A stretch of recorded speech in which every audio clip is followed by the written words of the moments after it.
Hey everybody, Josh Sigurdson, a World Alternative Media here, and, well, Trump has announced the Afghanistan war will continue. With possibly as many as 3,900 more troops deployed, the so-called longest war in American history continues, and the military-industrial complex couldn't be happier. Warmongering neocon globalist John McCain praised the decision by saying this, and I quote, "I commend President Trump for taking a big step in the right direction with the new strategy for Afghanistan. The unfortunate truth is that this strategy is long overdue, and in the interim, the Taliban have made dangerous inroads. Nevertheless, I believe the president is now moving us well beyond the prior administration's failed strategy of merely postponing defeat." Remember, this is the same man who calls everyone that disagrees with him puppets of the Kremlin. He is not well. Warmongering big government neocon Lindsey, the man who said this, "And when they say, 'I want my lawyer,' you tell them, 'Shut up. Your time has Don't get expired.'" a lawyer." praised the decision on Fox News as well, saying, "I am very pleased with the plan and I'm very proud of my president." Going on to say that he will fight non-interventionist Senator Ron Paul on the Senate Armed Services Committee to stop any opposition to the continued control complex growing daily in the Middle East. This followed Rand Paul saying this, "The Trump administration is increasing the number of troops in Afghanistan and, by doing so, keeping us involved even longer in a 16-year-old war that has long since gone past its time. The mission in Afghanistan has lost its purpose, and I think it's a terrible idea to send any more troops into war. It's time to come home now. The Afghanistan war, going beyond its original mission, has an enormous cost. First and most important is the cost to our troops. Deaths, injuries, and unnecessary deployments causing harm to families are certainly the most important reason as to why you don't go to wars that aren't necessary. Then comes the taxpayer. We have spent over $1 trillion in Afghanistan and nearly $5 trillion on Middle East wars in the past 15 years. Would we not be better off with $5 trillion less in debt or using these funds in other more productive ways? Nation building should not be our job, and it has consistently been a fool's errand for us, particularly in this region. There is no reason to believe we can do it in Afghanistan, and certainly no reason to believe we can do it without a permanent, costly presence in the country. So I strongly disagree with the administration's actions here. I've spoken to the president, and I know he wants to end this war. We've all heard him say it, but talk won't get it done.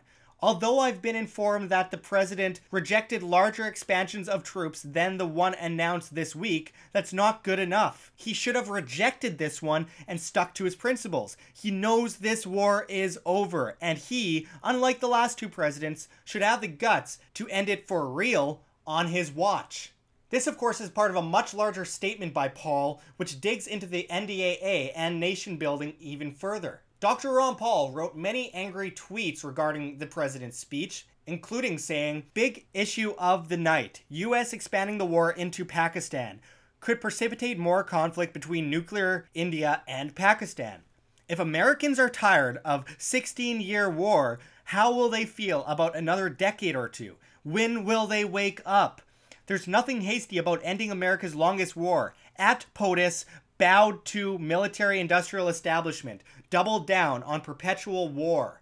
Thomas Massie said, "I had hoped the Afghanistan war would end soon, but now it's inevitable that babies born during the war will be deploying to the war in 2019. Congressman Thomas Massie relayed his concerns to us here at WHAM in a recent interview last month. Now, there are some other issues that we struggle with. They seem pretty common sense to me, but we struggle with getting support for them in the House of Representatives, or at least from our leadership. For instance, the war in Afghanistan. Our budget that was just introduced into Congress proposes to spend $43 billion in Afghanistan next year. That's almost 3 times what Canada spends on their entire military. So I think that's ridiculous. It's the 17th year of the war in Afghanistan for the United States. In 2 years, next year will be the 17th year. In 2 years, we will have soldiers deployed to Afghanistan who were born after the war started. It's the longest war in this century. It's ridiculous. Now, of course, Trump claimed throughout the campaign and for years before it that he was against war in Afghanistan. He publicly called out the warmongering countless times over the years. Well, he's been compromised by the globalist military-industrial complex. If people on the right are going to say that they're for small government, why are they supporting an agenda that is entirely big government? Yeah, it's easy to get caught up in the emotion by a good speech written by someone else to capitalize on people's feelings. The writer was surely a CFR member, as we've seen CFR and trilateral members take over presidents' cabinets, most notably since the 1970s. But it's all a facade.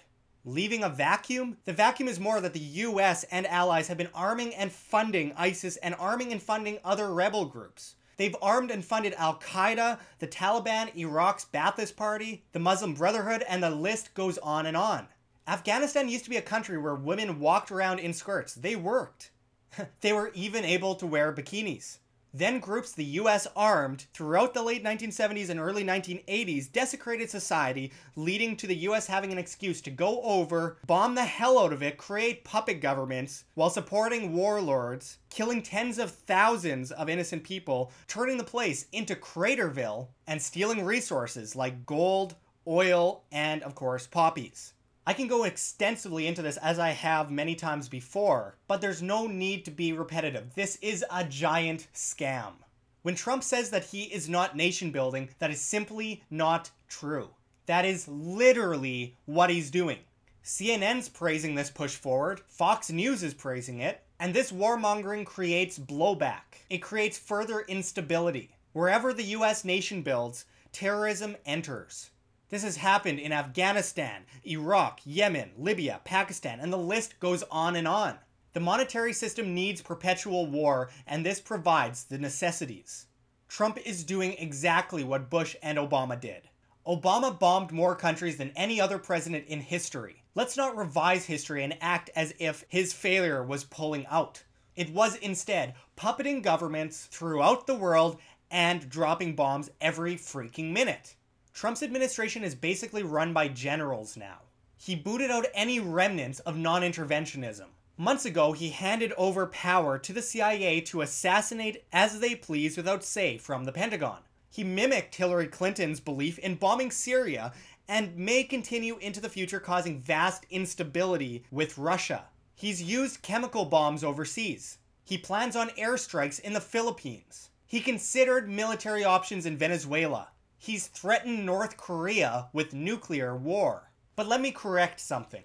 I shouldn't say he. He put the generals entirely in charge, so he has no say anyways. Generals who deeply support the global order are pulling the strings on foreign policy right now, and if you don't understand how dangerous that truly is, I beg you to consider what Trump fought against on the campaign.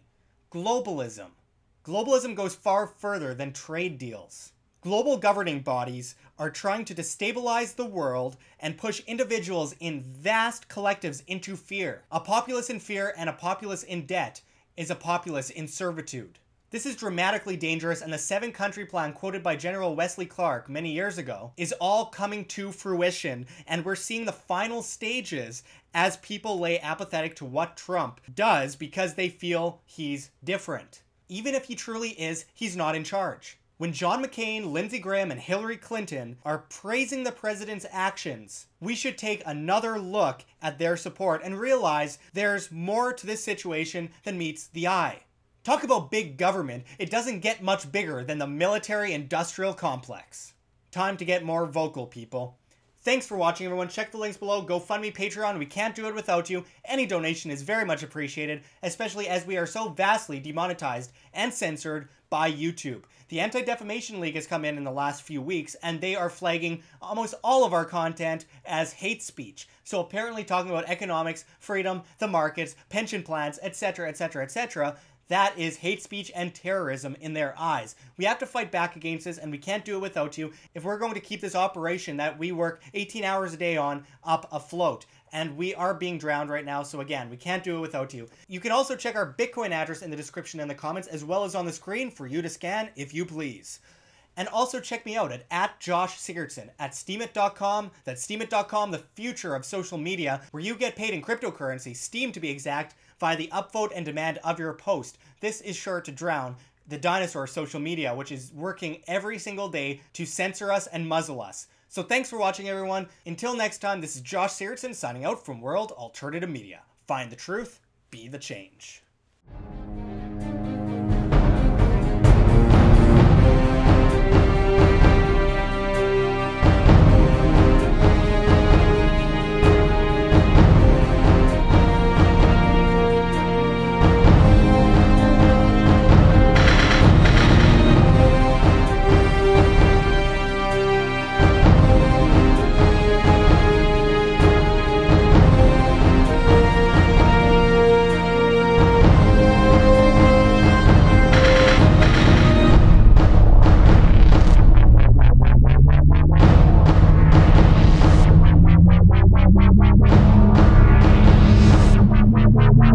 Wow.